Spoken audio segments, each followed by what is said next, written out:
I'm taking a year off work and travelling in Asia, but what does it all cost? I know that some of you are interested in that, and as I'm keeping a record for myself, it's time to share.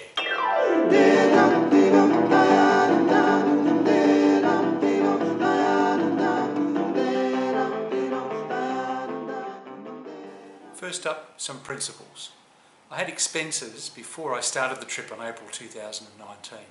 So where I've been able to identify those expenses as belonging to a particular month, for example, travel tickets for a particular month or accommodation for a particular month, I've allocated it to that particular month.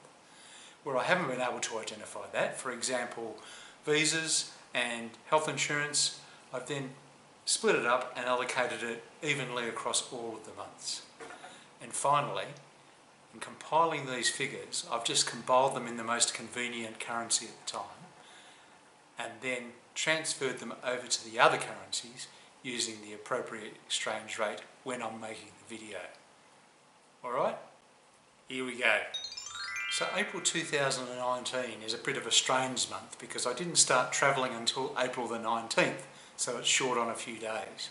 But it's also the first month of travel, so I had a lot of travel expenses getting from Australia to Asia, and then of course also setup costs.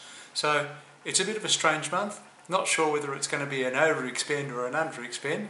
Anyway, here are the costs for April 2019 in Australian dollars.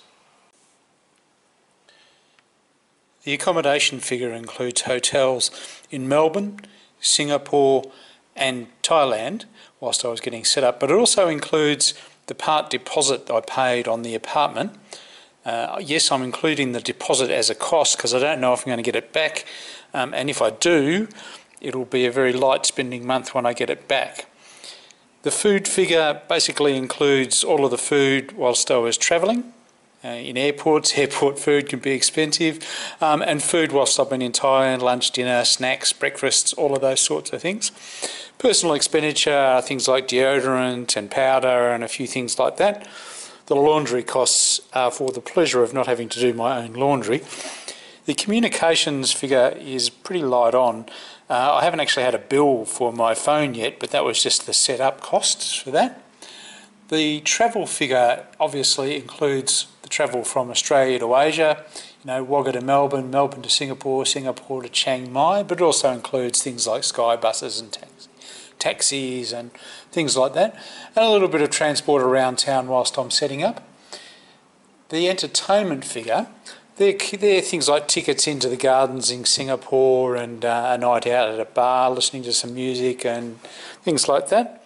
And the health insurance, the health and insurance are things like just a little bit of medication and also the share of the travel insurance for the trip. So that brings us to a grand total of $2,700.17 for the month of April. This is what it looks like in Thai baht.